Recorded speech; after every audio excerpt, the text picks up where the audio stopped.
Sir, Sharad Pawar यांनी एका इंग्रजी दैनिकाला मुलाखत दिली. त्यामुळे ते असं म्हटले की आमच्या पक्षातील एका गटाला वाटते की अजित पवार यांच्यासोबत जावे, एकत्र यावे. आणि दुसरं असं ते म्हणले की संसदेत विरोधी पक्षात बसायचे की नाही हे सुप्रिया सुळे ठरवतील आणि इंडिया आघाडी आज सक्रिय नाही, असं परखड मत शरद पवार यांनी त्या दैनिकाला व्यक्त केलं. शरद पवारांचं गेल्या 2 महिन्यापासून जर एकंदरीत सर्व ऍटिट्यूड पाहिलं किंवा त्यांचं काम काम करण्याची पद्धत जर पाहिली तर शरद पवार आणि अजित पवार एकत्रित येतील असं चित्र दिसतंय. आणि ते त्यांनी स्पष्ट केलेलं आहे. त्यांचे अनेक आमदार हे अस्वस्थ आहेत, ते महाविकास आघाडीवर राहू इच्छित नाही, हे पूर्वीपासून ठरलेले आहे त्यांचं. म्हणून मला वाटतं भविष्यामध्ये जास्त वेळ लागणार नाही. आणि शरद पवार साहेबांनी सुतोवाच केल्यामुळं आता ज्यांची मूळ कमांड त्यांच्यावर आहे, जे सर्व आहे, त्यांच्याकडून जर असं स्टेटमेंट आलं तर याचा अर्थ त्या एकत्रित येण्याला पुष्टी दिल्यासारखं होतं. म्हणून आता इंडिया आघाडी तर राहिलेलीच नाही, परंतु हे महाविकास आघाडीचे जे काही बगलबच्चे होते, ज्यांना असं वाटत होतं की आम्ही काहीतरी करतोय, त्यांना सुद्धा ही चपराकच आहे. तर ऑपरेशन सिंधू नंतर एकनाथ शिंदे यांचे बॅनर लागले, त्याच्यामध्ये नरेंद्र मोदी यांचाही फोटो आहे. त्यानंतर संजय राऊत असं म्हणाले त्या पोस्टरवर की त्यांनी आधी आमचा बाप म्हणजे बाळासाहेब ठाकरे पळवले, आता भाजपचा बाप म्हणजे मोदी पळवले. संजय राऊतचा बाप नेमका कोणता आहे हेच कळायला मार्ग नाही. त्यांनी शिवसेना प्रमुखांना म्हणजे त्यांच्या विचारांना विकण्याचा प्रयत्न केला. काँग्रेस बरोबर कधी जाणार नाही असे शिवसेना प्रमुख म्हणायचे, ते काँग्रेस बरोबर गेले. म्हणजे बाप बदलायचा जो काही प्रयत्न केला त्यांनी पहिल्यांदा, तो शरद पवारला बाप मानायला लागला. शरद पवारला बाप मानायला लागले. शरद पवारने कंबड्यात लाथ घातली. राहुल गांधीला बाप मानण्यासाठी फार काश्मीर पर्यंत गेले. म्हणून बाप बदलायची सवय यांना आहे. देशाचा पंतप्रधान जेव्हा एखादी मुवमेंट करतो आणि ज्या आक्रमक पद्धतीनं पाकिस्तानवर हल्ला करतो, त्याच्या अतिरेकाला गाडतो, त्या टायमाला त्याची प्रशंसा प्रत्येक भारतीयाने केली पाहिजे. काँग्रेसने सुद्धा केलेली आहे, शरद पवार साहेबांनी केलेले आहेत. मग काय त्यांनी त्यांचा बाप बदलला? परंतु यांना बिनडोक लोकांना फक्त स्वतःच्या राजकारणापुरतं सर्व दिसतंय. म्हणून आम्ही त्यांची काळजी करत नाही, परंतु आम्हाला गर्व आहे, आम्हाला स्वाभिमान आहे आमच्या पंतप्रधानावर की त्यांनी एक चांगला निर्णय घेतला आणि त्यांचं आम्ही स्वागत निश्चितच सर्व जनतेने केलेलं आम्हीही करू. म्हणून यांच्या बोलण्याने काही राजकारणात फरक पडत नाही, परंतु बाप बदलायची सवय त्यांना आहे.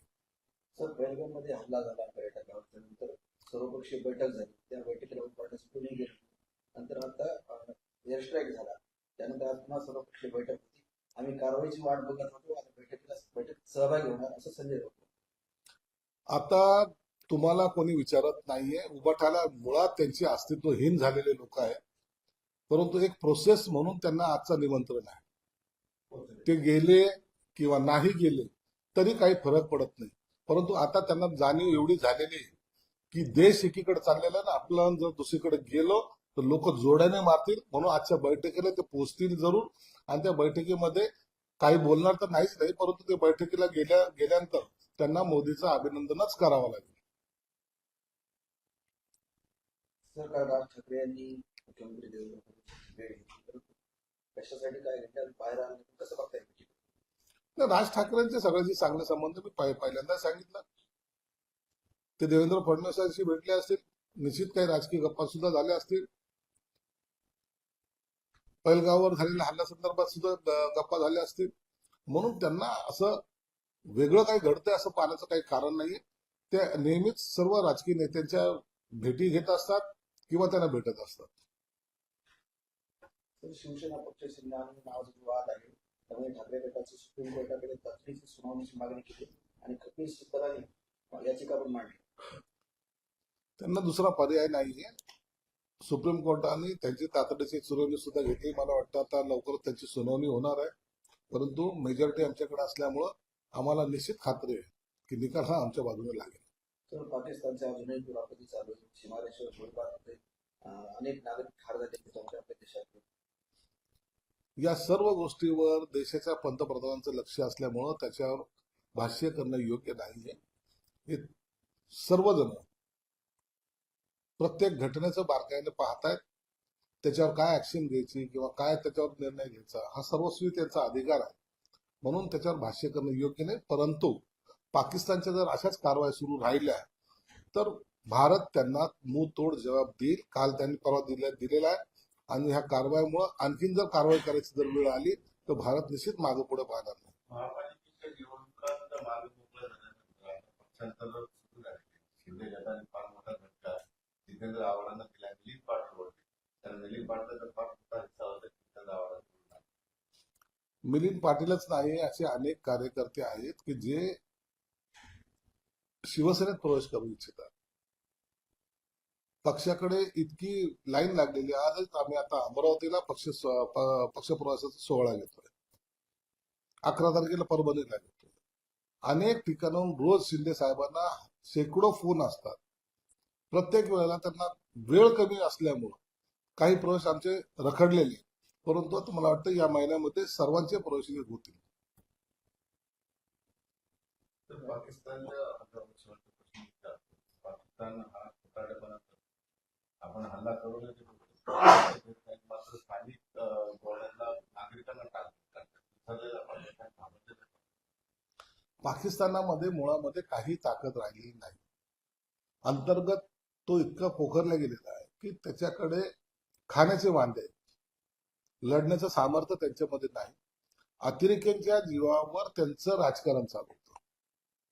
देशाचं रक्षण कुणी करायचं तर अतिरेक्याने करायचे अशी एकंदरीत त्यांची भूमिका होती. आणि अतिरेक्याने ज्यांनी जन्म घातलाय त्या अतिरेक्या कारवायामुळे आज पाकिस्तान संपलेला आहे. जगाचं सर्व जग त्यांच्याकडे अतिरेक्याचा अड्डा म्हणून पाहत, देश म्हणून पाहतच नाही. म्हणून आता पाकिस्तानची अवस्था जी आहे, कालच्या एअर स्ट्राईकच्या नंतर आता पाकिस्तानला आपली अवकात कळालेली आहे. आणि म्हणून आता याचा निश्चित तेथील जनतेमध्ये उठाव होणार आहे आणि पाकिस्तानचं अंतर्गत युद्धच पाकिस्तानला संपवणार आहे.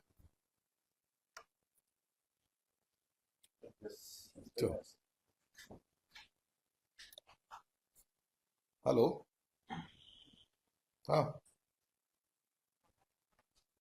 हा बोलो. हा निकवडा. लोकशाही मराठी ऐका, पहा, जागरूक रहा.